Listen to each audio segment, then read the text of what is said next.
Sa videong ito, pag-usapan natin kung kailan o anong odo tayo dapat magpalit ng belt sa CVT, ano yung mga senyales na palitin na ito, paano nga ba ang pagpili ng tamang belt para sa ating CVT, at kung paano yung diskarte at tamang paglalagay nito. Ang belt ay mahalagang parte ng ating CVT kung saan ito yung nagtatransfer ng RPM mula sa ating pulley papunta sa torque drive at bell.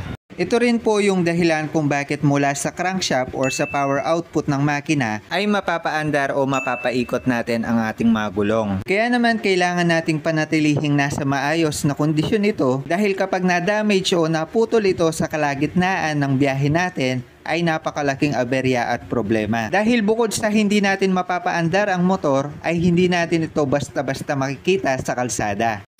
So ang tanong, kailan nga ba yung pinaka-ideal or yung tamang panahon para magpalit po tayo ng belt at hindi po tayo maabutan na masiraan or maputulan sa kalsada? Kung pagbabasihan po natin ang manual ng motor, sa 12,000 odo ay kailangan natin tong i-inspect at i-check.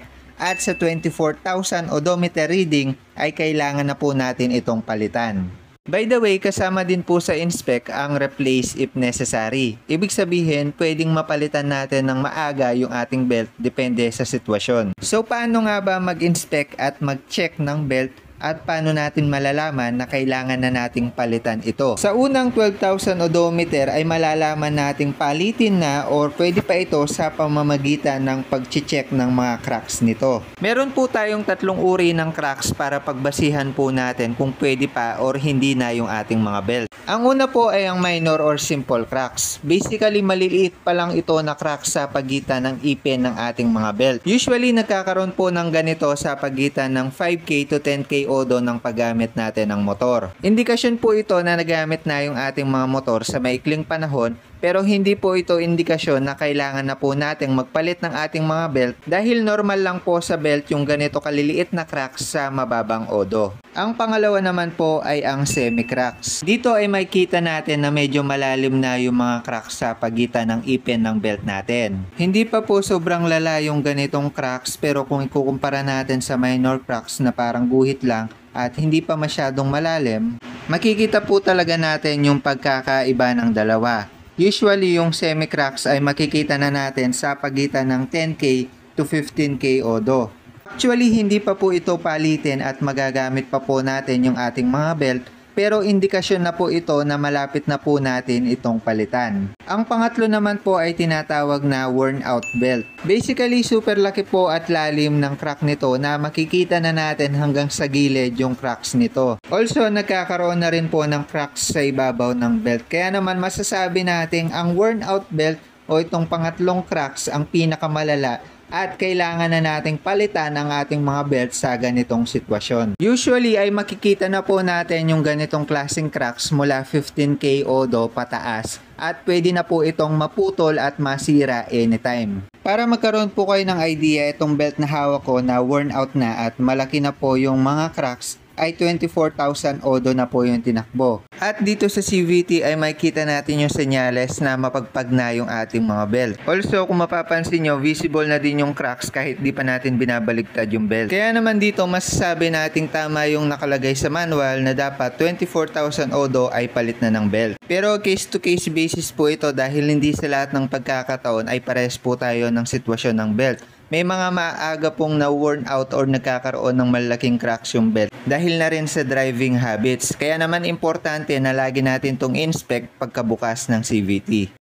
Sa pagpapalit po ng belt, ang pinaka-recommended po na gamitin natin ay yung katulad pa rin po sa stock natin na mabibili sa kasa at dapat genuine ito para ma-assure natin na matibay at hindi agad masisira. Take note lang din po na hindi lahat ng belt ay pare-parehas at kakasya po sa ating mga motor. Importante na alam po natin yung code ng ating belt para sa ating mga motor. Sa Honda, ang code po dito sa gitna yung titignan natin kapag bibili tayo ng belt. At syempre dapat alam natin yung belt code ng ating mga motor. At para magkaroon po kayo ng idea, ang K1Z at K2S na belt code ay halos parehas lang po ng structure or itsura ng belt. Kaya naman pwede po ito sa mga 160cc ng Honda kagaya ng Click, PCX at ADV. Ang K97 ay applicable naman sa 150 ng PCX at ADV, K35 at 36 sa Click 125 at 150. Para naman po sa mga naka-Yamaha ay ito naman po yung mga belt code na applicable sa inyong mga motor. So screenshot nyo na lang po kung gusto nyong makita. So dahil applicable po yung code ng belt natin sa ating mga motor ay oras na po para ilagay po natin ito. Pero bago po natin yan isalpak sa ating mga CVT, ay papakita ko po sa inyo yung difference ng bagong belt at kung ano yung kondisyon nito. So kung makikita nyo naman dito sa pagitan ng kanyang ipin ay wala pa po siyang mga cracks, kahit maliliit na cracks or small cracks. At kung ikukumpara po natin siya sa ating worn out belt, may difference din po ito sa kanyang lapad. So dahil naiipit po yung ating mga belt sa ating mga pulley at sa ating torque drive, nagkakaroon po ng compression at kaya naman sa katagalan ng panahon ay nababawasan po yung gilid ng ating mga dahilan para mabawasan po yung performance ng motor natin. Pero usually secondary factor na lang po na titignan natin yung lapad ng belt dahil kasabay naman po ng pagkakrak niyan ay yung pagbabawas niyan sa gilid. Kaya naman yung cracks pa rin yung pinakauna nating titignan or yung i-check sa ating mga belt. So kapag na-assure na natin na tama yung nabiling belt natin at kamukhang kamukha siya ng sa stock natin, ay oras na para ikabit yung bagong belt sa CVT natin. So paano nga ba yung tamang pagkabit ng belt sa ating CVT? Marami sa inyo ang mag-iisip na kung paano nyo siya tinanggal ay ganon nyo din siya ibabalik. Ilalagay sa pagitan ng torque drive ang belt, ipapasok ang torque drive sa gear axle kasabay ng belt, isasampa ang belt sa ating bushing, ilalagay ang ating drive face, ilalagay ang nut at hihigpitan po ito at ang ending ay ipit po yung ating mga belt. Dahil kung titignan po natin sa loob, yung ating mga belt ay mas malapad ng konti sa bushing. Kaya naman kapag nilagay po natin yung ating mga drive face at hinigpitan po natin ang nut, ay may ipit lang po yung ating mga belt. Kaya naman kapag pinandar natin yung ating motor at kung mawala yung belt sa pagkakaipit at umangat ito, magkakaroon ng espasyo or awang sa ating mga drive face. Dahilan para maging maluwag ito at dahilan na rin kung bakit natatanggalan tayo ng nut sa ating segunyal. Kaya naman yung diskarte natin para hindi po maipit yung ating mga belt ay lulubog po natin siya ng husto dito pa lamang sa ating mga torque drive. So sariling diskarte na po yung pwede natin gawin dito. So yung akin po, yung diskarte natin ay maglalagay po tayo ng kalso or pantulak sa likod kagaya niyan, plies at aapakan ko po yan.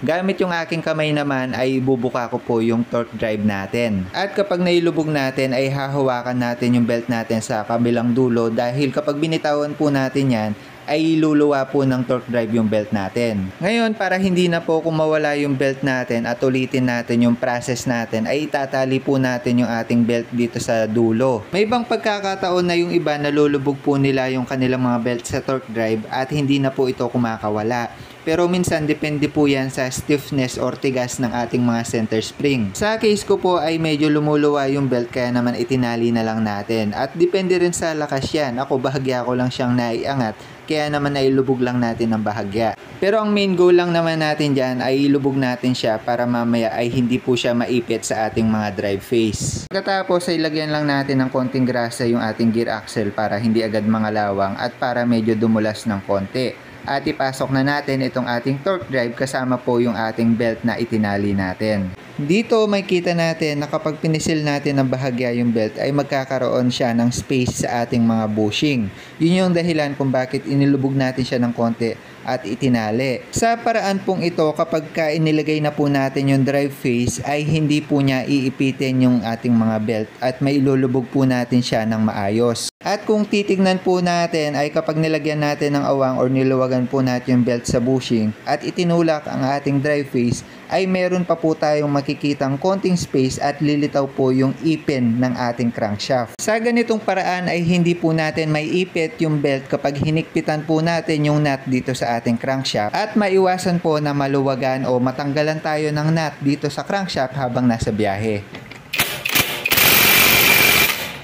At para i-check po kung naipitan tayo ng belt sa ating pulley at drive face, subukan po nating galawin ang ating mga belt pakaliwa at pakanan. At kapag naigagalaw po natin ito nang hindi sumasama ang drive face, ibig sabihin ay hindi po tayo naipitan. Dahil kapag sumama po yung belt sa ating drive face, ang ibig sabihin ay naipitan po tayo at kailangan po natin ulitin yung paglalagay ng ating mga drive face. At kapag okay na ay saka lang natin ilagay yung ating nut sa ating gear axle. At bago natin takpan ng ating crankcase cover ay check lang natin kung nagpa-function or umiikot ng maayos yung ating mga belt. So ayun lang muna para sa video na ito. Sana may natutunan kayo. The more click, the more you know. Usapang belt ng scooter. Bye bye!